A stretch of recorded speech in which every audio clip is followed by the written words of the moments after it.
Muy buenos días, mis queridos estudiantes del cuarto grado. El día de hoy, martes 11 de mayo, vamos a iniciar con nuestra maratón de comunicación integral y razonamiento verbal. Esperando, por supuesto, siempre sea de su agrado. Es importante que les recuerde, mis queridos estudiantes, que a pesar de que hay un material que ya se envió con anticipación por el grupo de WhatsApp, en donde les he pedido imprimir o transcribir lo que estaba allí en ese material para, como ejercicio de nuestra maratón. También vamos a trabajar nuestro libro, páginas 144, 145, 146 y 147 del libro de competencia lingüística. El tema es el hiato.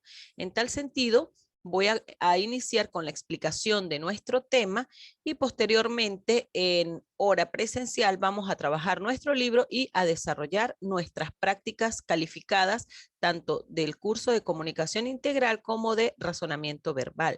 Espero que sea de su agrado. Por favor, vamos a prestar muchísima atención.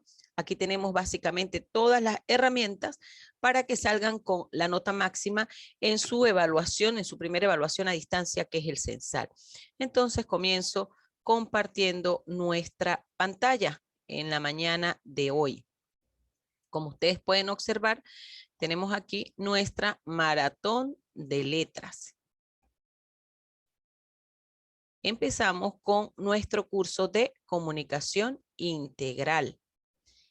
Recuerden ustedes, la semana pasada hemos iniciado el tema de concurrencia vocálica. Por allí voy a empezar mi maratón con ustedes. Hemos trabajado diptongo, triptongo y sí adelantamos bastante sobre el hiato. Sin embargo, el día de hoy vamos a profundizar y a recordar nuevamente qué es la concurrencia vocálica. Recuerden ustedes que la concurrencia vocálica consiste en que dos o más vocales se encuentren juntas en una palabra dentro de una misma sílaba. A la concurrencia vocálica también se le llama grupo vocálico o secuencia vocálica. Recuerden ustedes, cuando ustedes observen varias vocales en una misma sílaba, siempre existirá una concurrencia vocálica. Dependerá de ustedes descubrir qué tipo de concurrencia vocálica es. Si es dictongo, trictongo o hiato. Recordemos, en el dictongo, esto se genera cuando dos vocales se unen en una misma sílaba. Dos vocales en una misma sílaba. En el trictongo, tres vocales en una misma sílaba. Y en el hiato, cuando se separan las vocales entre una sílaba y otra, donde una termina, la otra comienza, pero separadas. También es importante que recuerden que la H intercalada, ¿verdad?, no interfiere en la formación ni de diptongo ni de hiato. Como ustedes pueden observar aquí, tenemos la palabra ahijado. Tenemos una H entre la A y la I, pero igualmente esto se considera diptongo. Del mismo modo tenemos la palabra ahumado. Tenemos una H intercalada dentro de la misma sílaba, una H intercalada entre la A y la U, pero no interfiere a que exista un diptongo. Cosa contraria con el hiato, que el hiato hace que se me separen. Fíjense ustedes, bahía. Recuerdan que yo les explicaba la semana pasada que en el hiato, a diferencia del dictongo, la vocal que se va a acentuar es la débil. Bueno, recuerdan que las vocales fuertes son A, E, O las vocales abiertas, como también se les llama, y que las vocales débiles o cerradas son la I y la U. En el hiato siempre se va a acentuar la vocal débil. En el dictongo, cuando toca acentuarla, se va a acentuar la vocal fuerte o abierta y ellas nunca se van a separar. En cambio, en el hiato obligatoriamente se acentúan y se separan. Por ejemplo, búho.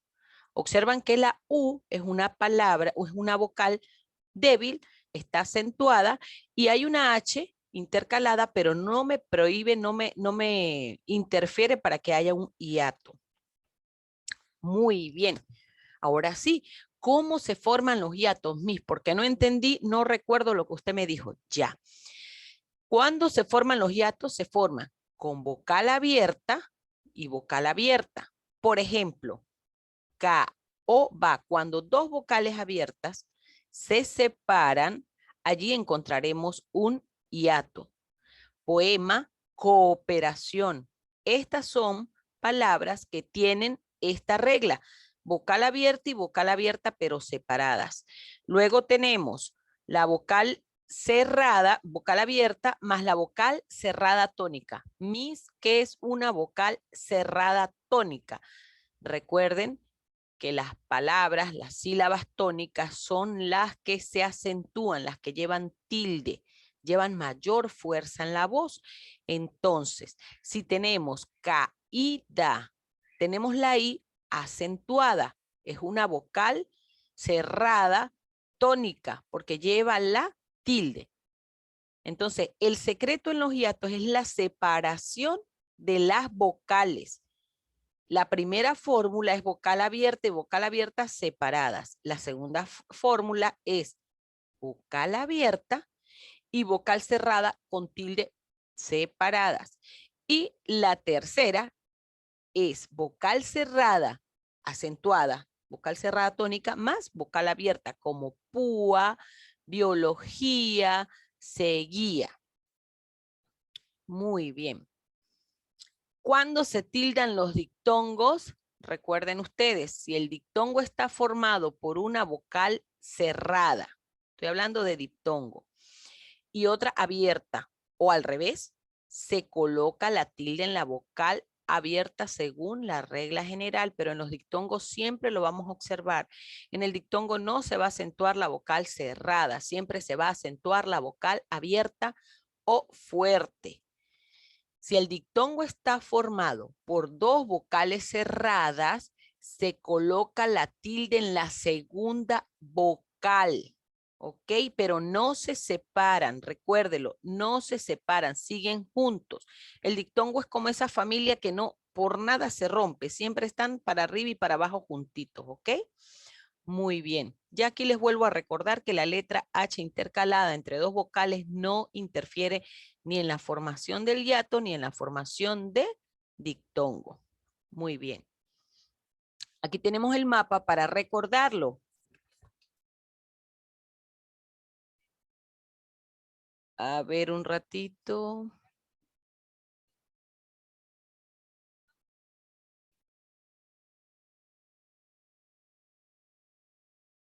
Ya. Muy bien, chicos. Un ratito aquí.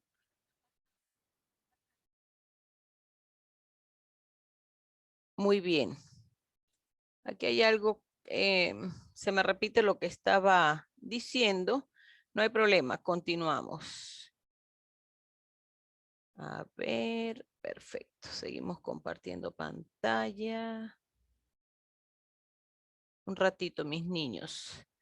Vamos recordando, por supuesto, lo que estaba relacionado con hiato, dictongo y trictongo.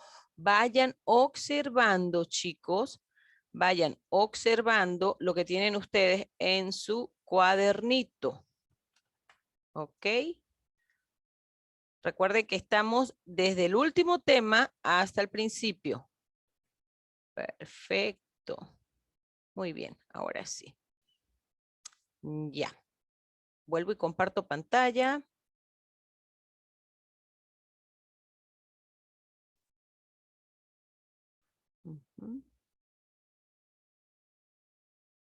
Muy bien, que todos podamos observar.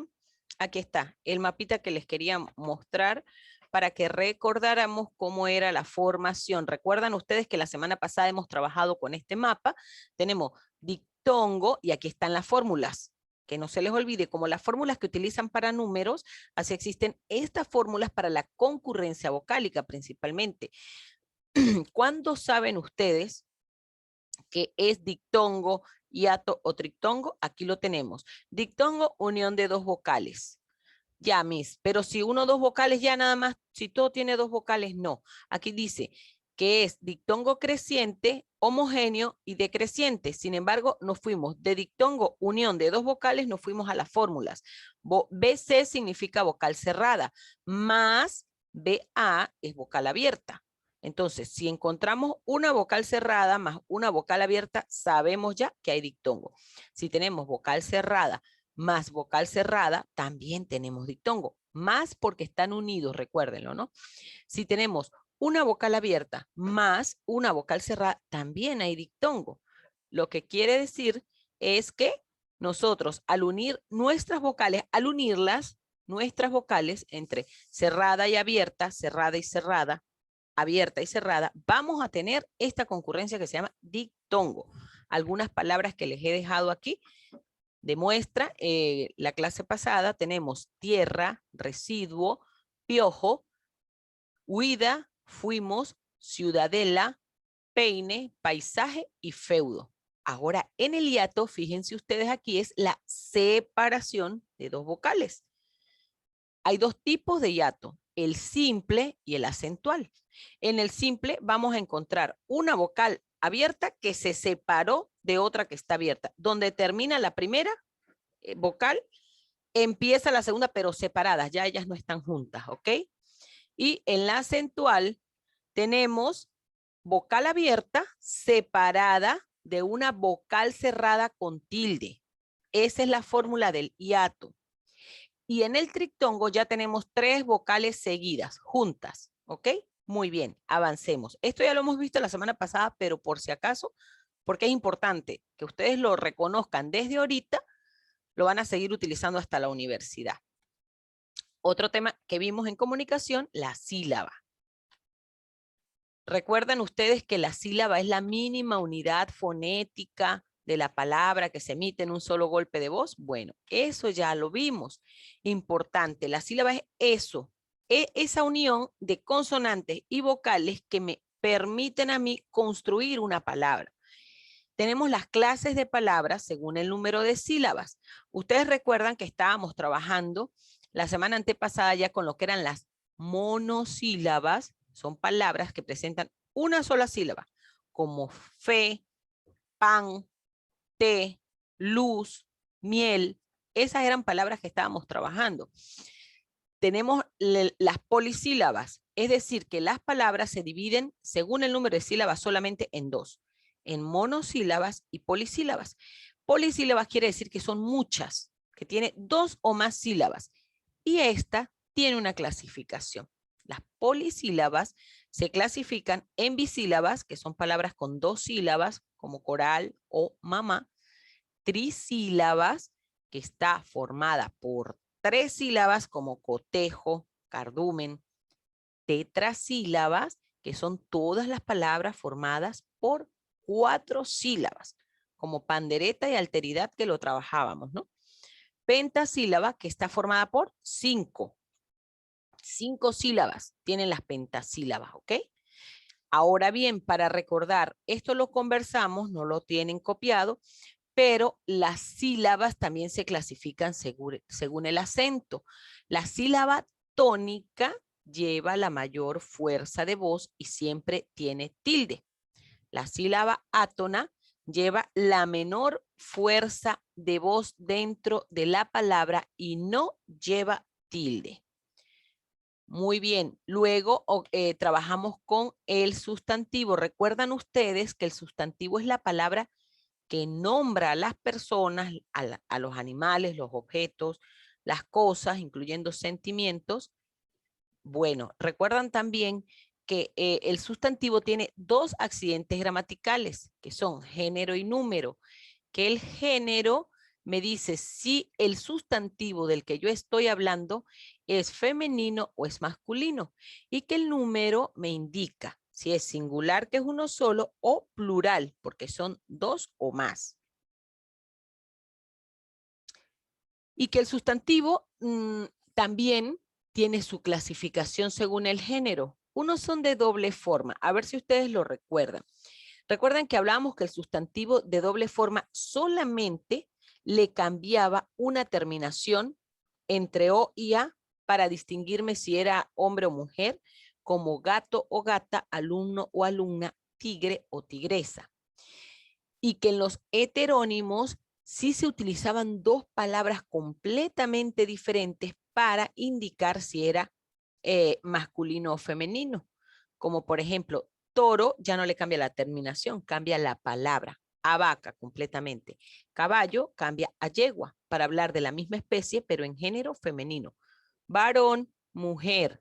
Los homónimos cambian de significado cuando cambia el artículo, porque yo les decía que no era lo mismo decir el doblez a decir la doblez. El doblez es la basta, el doblez, y la doblez es como decir la doble cara, la hipocresía. El cólera es una enfermedad y la cólera es enojo, por eso son homónimos. Y los ambiguos porque no afecta si tienen el artículo masculino o femenino porque suena exactamente igual. Otro de nuestros temas fueron los morfemas y los lexemas.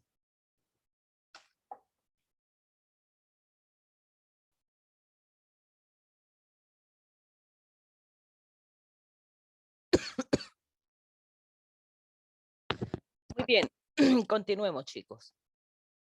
Vamos a continuar con nuestro repaso con el tema de los sufijos. Recuerdan ustedes que esta parte lo podemos encontrar en el tema que desarrollamos sobre la morfología, en donde hablamos del lexema y morfema. Allí nos conseguimos con ¿qué es la morfología? ¿Recuerdan ustedes este tema? Aquí trabajamos con lexema y morfema y definíamos que la morfología es esa rama de la lingüística que estudia la estructura interna de las palabras. Una palabra puede tener 2, 3, 4, 5, 6 sílabas, como lo hemos trabajado. Entonces, estas palabras, cada sílaba, según la estructura que nos indica la morfología, tiene su raíz.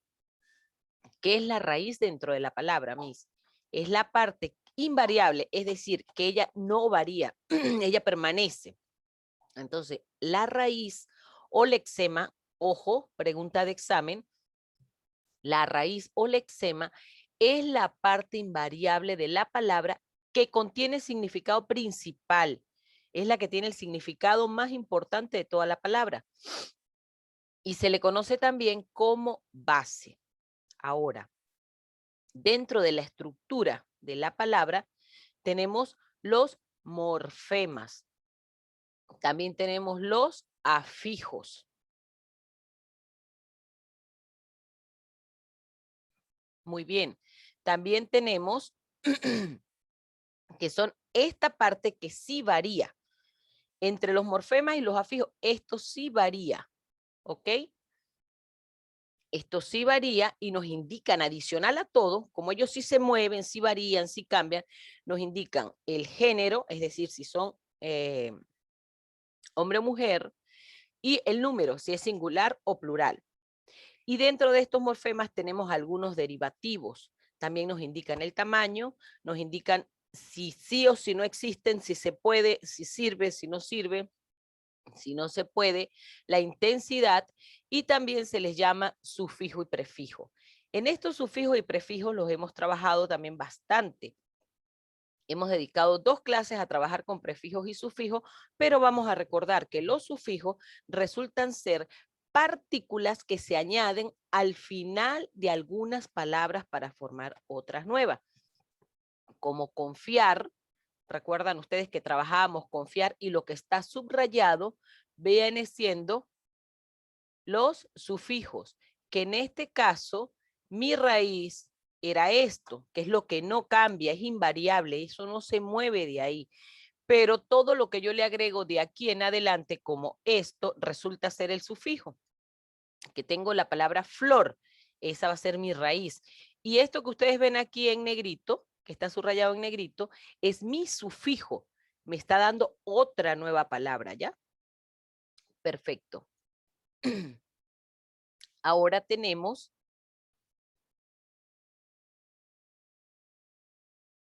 Sol, soleado también, y tenemos los prefijos. Los sufijos van después, pero los prefijos se añaden al principio de algunas palabras para formar otras nuevas. Mientras los sufijos son después, los prefijos son antes. Por ejemplo, tengo mi raíz es decir. Esa es mi raíz, mi palabra raíz, decir.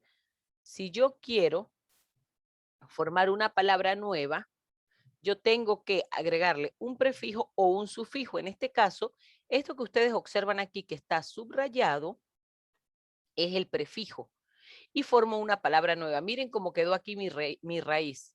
Y aquí está mi prefijo. Si yo digo decir, pero también digo contradecir, contradecir es llevar la contraria a lo que se está diciendo. Entonces estoy formando una palabra nueva que tiene también un significado diferente. Tengo la palabra envolver, esa sería mi raíz, pero mi prefijo es des. Si yo le uno este prefijo a mi raíz, me da la palabra desenvolver. De envolver, que es como arropar, sellar, a desenvolver, que es como destapar, mostrar, resulta que estoy formando también una palabra nueva. Y esa es la idea de los prefijos y los sufijos. Lo importante es que yo pueda decir, ah, pero la raíz es esta. Al tener la raíz ya ustedes que la puedan observar, inmediatamente se van a dar cuenta de cuál es el significado de la palabra y también de qué es lo que nos quiere decir esa palabra. Si yo digo humano, es mi raíz, la palabra humano, pero formo una palabra nueva agregándole el prefijo in. Este prefijo in, recuérdenlo ustedes, me indica a mí que no es. El in es una negación. In significa no es. Si yo digo inhumano, estoy tratando de decir que no es humano, que es indolente. ¿Ya? Perfecto. Vamos a borrar aquí. Muy bien.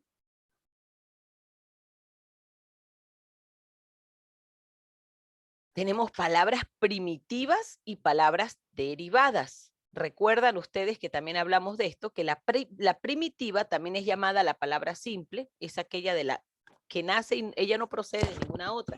Y tenemos la palabra derivada, que esta sí nace de una palabra primitiva y se da añadiéndole sufijo o prefijo.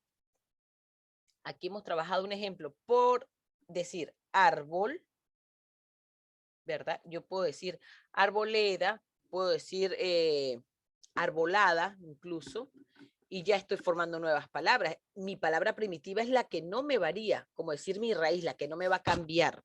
Y la palabra derivada es la que nace de todas aquellas. Tengo la palabra poner también. Aquí tengo un ejemplito, reponer, contraponer. Ah, ya, reponer y contraponer, fíjense, aquí tiene un prefijo y aquí tiene otro prefijo. De flor, tengo que le he agregado un sufijo. Eso es una palabra derivada ya. Mi palabra primitiva, pan. Mi palabra derivada, panadero. ¿Por qué es derivada? Porque le he agregado sufijo. Recuerde que el sufijo va después de la raíz y el prefijo va antes de la raíz. En sol tengo mi palabra con sufijo, que es soleado. Ahí está mi palabra primitiva. Las palabras primitivas, recuerden ustedes, son las que no nacen de ninguna otra, más bien las que le dan vida a las demás. Como decir, la palabra primitiva es la mamita y las palabras derivadas son las hijas. ¿Ok? Ya.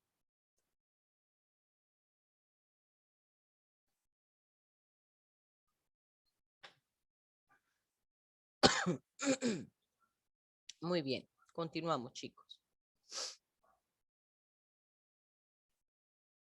Ahora vamos con el lenguaje.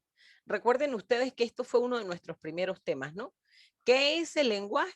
La capacidad que tenemos las personas para comunicarnos, para expresar nuestras ideas, pensamientos y deseos. Las clases de lenguaje, ¿se acuerdan que hablábamos del formal, del vulgar, del coloquial y de ese estándar? Bueno, el formal nos permitía a nosotros hablar de una manera más culta, más técnica. El vulgar es un vocabulario, un lenguaje que se da y no se mide. No se mide en lo que dice, no hay coherencia, no hay concordancia, hay palabras inapropiadas dentro de ese lenguaje que no es aceptado ni bien visto por la sociedad, mientras que el formal incluso se consigue en diccionarios, enciclopedias y todo aquello, ¿no? Lo utilizan las personas en las profesiones sobre todo.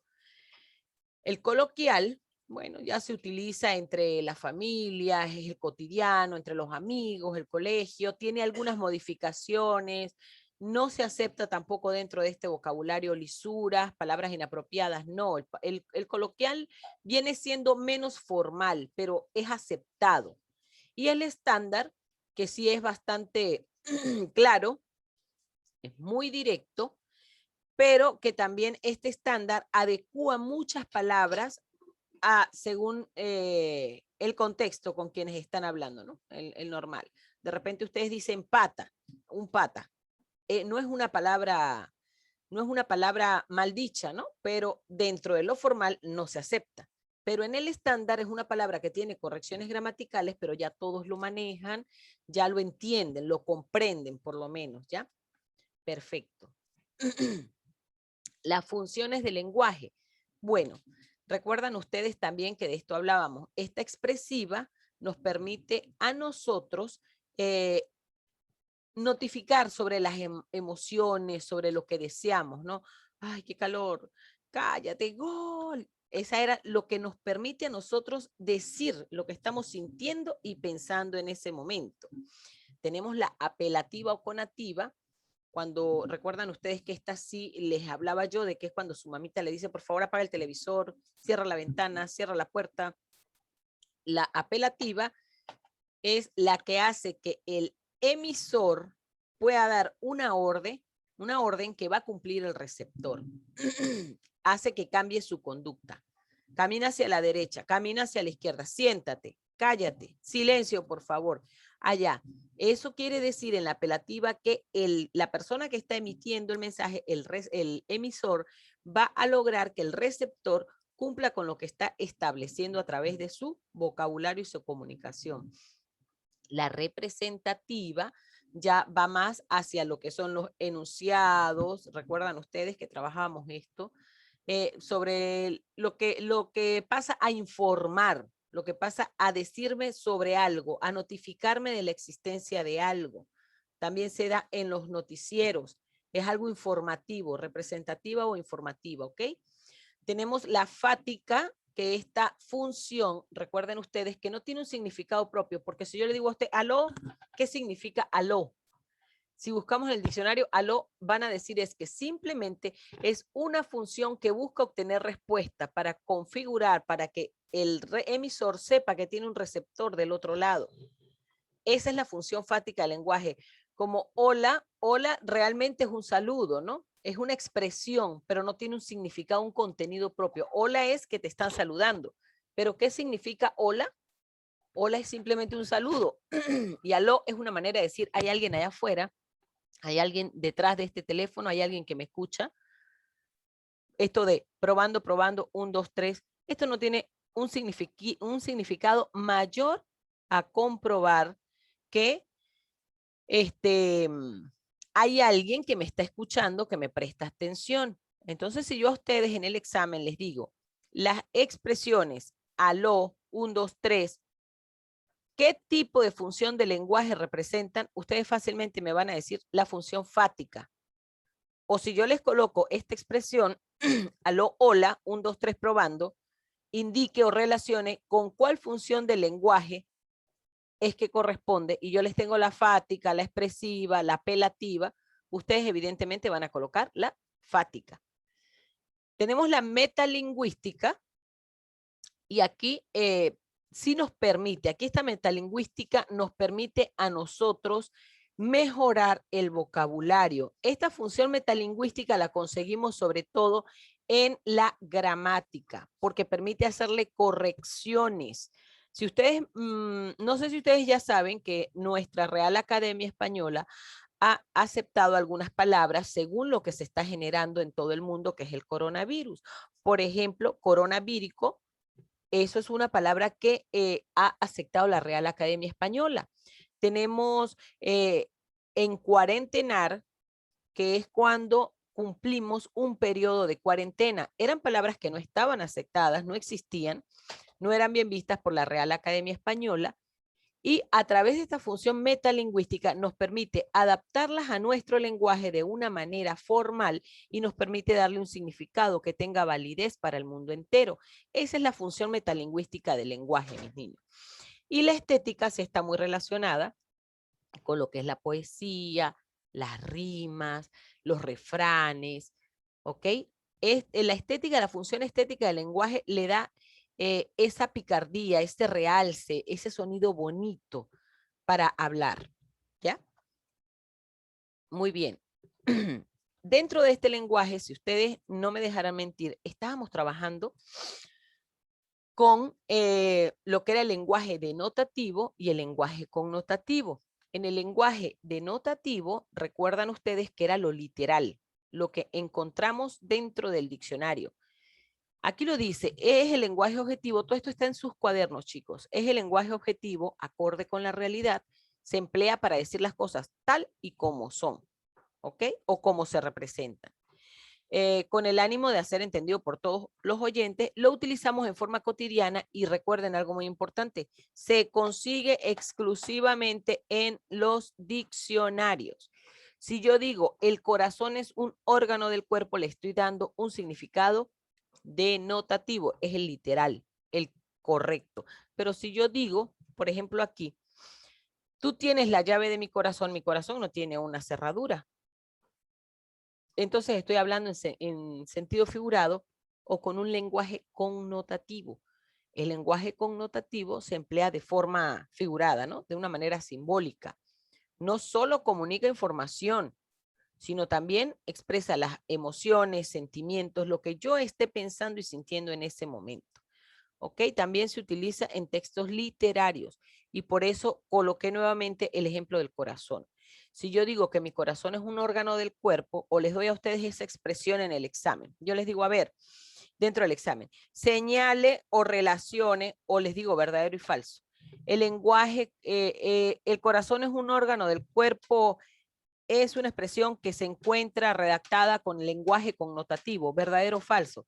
La respuesta sería muy bien, la respuesta sería falso, porque el connotativo me da a mí un sentido figurado, mientras que el denotativo me da el sentido literal, el correcto. Muy bien. Aquí tenemos nuestra práctica calificada de comunicación. Esa la vamos a desarrollar luego de que expliquemos razonamiento verbal. ¿Ok? Aquí está súper sencillo para ustedes, mis niños de cuarto grado. ¿Qué es lo que tienen que hacer? Ustedes simplemente tienen que leer el texto, van a escribir qué función del lenguaje representa, si es fática, si es estética, si es representativa. Ustedes buscan en su cuaderno las funciones del lenguaje, pero aparte ya recién que se las he vuelto a dar, me van a subrayar los sustantivos de color rojo. Ya sabemos que los sustantivos son esos nombres que les damos a las personas, animales o cosas para poderlas nombrar. Me van a sacar las palabras que tengan dictongo con color azul, los hiatos de negro, me los van a subrayar. Trictongos no hay en este texto. Igualmente me van a hacer una lista de palabras monosílabas, bisílabas, trisílabas, pentasílabas, tetrasílabas, según corresponda. En eso consiste nuestra práctica el día de hoy y estamos enmarcando básicamente lo que hemos visto todo este mes y el mes anterior. Ahora vamos con razonamiento verbal para luego ingresar con nuestras dos prácticas. Un ratito, chicos. Ya. Recuerdan ustedes que uno de nuestros primeros temas fue el signo lingüístico, las características y los elementos del signo. Esto fue en nuestro curso de razonamiento verbal. Pregunta de examen. ¿Qué es el signo lingüístico? Es un elemento perceptible. ¿Por qué? ¿Por qué perceptible? Porque una cosa cuando nosotros escribimos, graficamos cuando hablamos, ¿verdad? Y otra cosa es lo que nos muestra la realidad. Recuerdan ustedes como el significado denotativo y connotativo. ¿verdad? Que nosotros una cosa estamos viendo y escuchando y otra cosa es lo que realmente nos quiere decir. En el signo lingüístico trabajamos exactamente eso. El signo lingüístico lo percibimos a través de nuestra vista, pero también a través de nuestra escritura. Pregunta de examen, les digo por qué. Porque si yo les digo a ustedes, Ferdinand Saussure fue un lingüista sueco considerado como el padre de la lingüística, ¿verdadero o falso?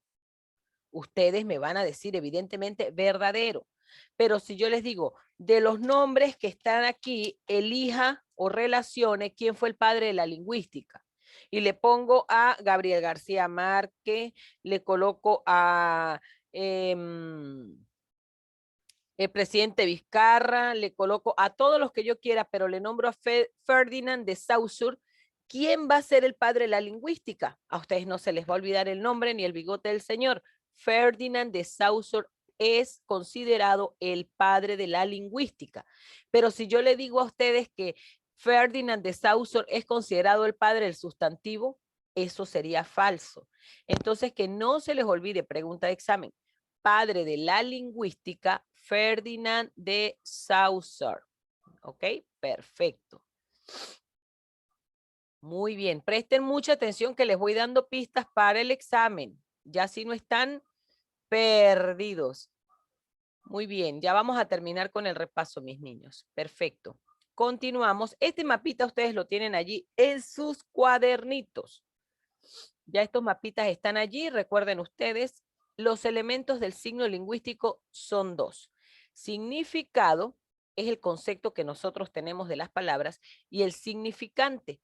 Esto es lo que nosotros utilizamos para escribirlo, cómo lo escribimos. Recuerden, el significado resulta ser la imagen, lo que a nosotros se nos viene a la cabeza cuando se nos nombra una palabra. Si a mí me dicen la manzana, yo inmediatamente me imagino la fruta rojo, ¿verdad? Pero si yo digo la manzana de José se quebró, yo puedo pensar en qué es en esto que tienen aquí los caballeros que también le llaman la manzana de Adán. O José se golpeó en la manzana, ¿ya? Entonces la representación que yo tengo en mi cabeza es el significado y la manera de pronunciarlo y escribirlo es el significante. Entonces, ¿cuáles son los elementos del signo lingüístico? Son dos, significado y significante. ¿Y cuáles son las características del signo lingüístico? Tenemos arbitrariedad, linealidad, mutalidad e inmutabilidad. Esas son las características del signo lingüístico. Muy bien. Continuemos, mis niños. Ahora, un tema bien divertido con el que también trabajamos, familia de palabras, y este se relaciona mucho con lo que estábamos viendo de lo que era la formación de palabras, la estructura de las palabras. Tenemos, mis niños, ¿qué es una familia de palabras? Es un grupo de palabras que comparten una misma raíz, ¿ok? Y tienen significados que se relacionan. Por ejemplo, si yo digo que la familia de palabras mía nace con la palabra mar, ¿verdad? Esa sería la mamita. Mar sería la raíz o la mamita, la palabra primitiva, y marino, marítimo, marinero, todos son familia de mar, ¿ok? Todos son familia. Entonces, en eso consiste la familia de palabras. En un grupo de palabras que comparten la misma raíz y son palabras nuevas y se relacionan entre sí. Muy bien. Tenemos, aquí les vuelvo a hacer hincapié, porque esto lo hemos visto tanto en comunicación como en razonamiento verbal, de la palabra primitiva. Aquí no puede haber pérdida. Este videito se va a subir a la web y resulta que ustedes van a decir luego de presentar el examen, no lo creo. Es en serio, lo hemos visto 2, 3 veces y como que no. Ya, palabra primitiva es la que da origen a otras palabras. Recuerden ustedes, es la que no cambia, es como la mamá de todas las demás palabras, y las palabras derivadas vienen a partir de una raíz, de una palabra primitiva. En este caso teníamos flor y todo esto, lo que está aquí en los pétalos son las familias. Floral, florecer, floricultura, enflorar, florido, florista, florero, de la palabra flor. Todas tienen en común la raíz que llevan, todas llevan flor, flor, flor, flor. ¿Ok? Perfecto. Y si yo los mando a ustedes a hacer una familia de palabras o a relacionarme la familia de palabras según su raíz con sus sufijos, prefijos o derivados, ya ustedes también van a saber solamente las raíces de las palabras. Ya sabemos que esa es la palabra primitiva y que todo lo demás se relacionará si tienes sufijos o prefijos que vayan con esa raíz, porque yo no les puedo decir a usted que insecto es familia de la palabra flor, porque yo veo aquí una abejita. No, tiene que llevar la misma raíz. Insecto no tiene absolutamente en su estructura, la estructura de esa palabra insecto, esa palabra no se relaciona escritamente hablando con flor. ¿Ok? A eso me refiero. Muy bien. El diccionario, eso no se nos puede olvidar. ¿Qué es el diccionario? Recuérdenlo. Es una obra de consulta de palabras o términos que se encuentran ordenados. ¿De qué manera? Muy bien, alfabéticamente. Dentro de esta obra vamos a encontrar la explicación breve del significado de las palabras de la lengua que estemos buscando. Porque si yo quiero saber de inglés, no voy a buscar en un diccionario de español, tengo que buscar en un diccionario de inglés. Entonces, en el diccionario, recuérdenlo, es una obra de consulta de palabras o términos y los vamos a encontrar ordenados alfabéticamente. Allí vamos a encontrar la explicación de el significado de las palabras de la lengua que estamos buscando. Perfecto. Ahora venimos con los antónimos. Son palabras que tienen significados opuestos a otros. Eso ya lo sabemos. ¿Cuáles son las características de los antónimos? La número 1, que son contrarias, tienen significados opuestos a una palabra, pero pertenecen al mismo campo semántico. Porque yo no voy a decir, a ver, el antónimo de gordo, y ustedes van a decir feo, no tiene nada que ver. El antónimo de gordo es lo contrario, delgado, por ejemplo. El antónimo de alto, bajo. O el antónimo de bajo, alto. Yo no puedo decir el antónimo de alto, marrón. No, no pertenece al campo semántico. Tiene que estar relacionado con lo que estoy hablando, ¿ok? Y son concordantes gramaticales por lo que ya les expliqué anteriormente. Tenemos los sinónimos. Aquí sí, aquí ellos no son contrarios. Los sinónimos, recuerdan ustedes que son aquellas palabras que escribimos diferentes, pero que tienen un significado igual o muy parecido. Tenemos dos tipos, dos clases, totales y parciales. En los totales sabemos que tienen el mismo significado en cualquier parte del mundo. ¿Se acuerdan que yo les decía que un matrimonio, una boda es un matrimonio o una boda en cualquier idioma, en cualquier lugar? Ahí no hay confusión. Y yo puedo decir un matrimonio o puedo decir una boda o puedo decir incluso un casamiento y eso donde vaya va a ser un matrimonio. ¿Ok?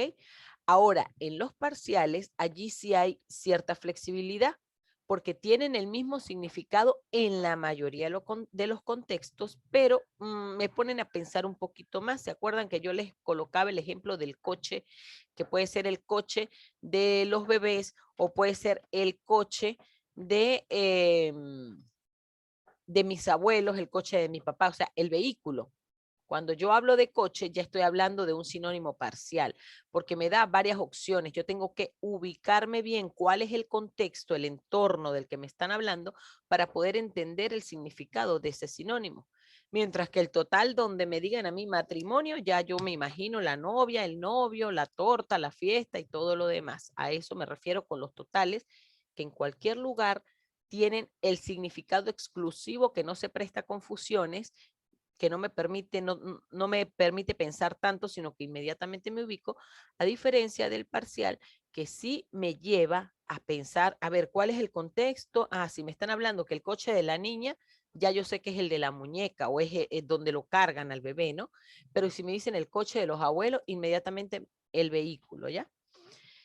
Perfecto. Hemos visto también la homonimia. Recuerdan ustedes, esto es uno de los temas más recientes, que las palabras homónimas son esas palabras que se pronuncian igual, se escriben o no de la misma manera, pero que tienen diferentes significados. Recuerdan ustedes que yo les explicaba el término de la palabra vela, que me sirve para alumbrar, y la vela de un barco, que me sirve para direccionar en el mar esa embarcación.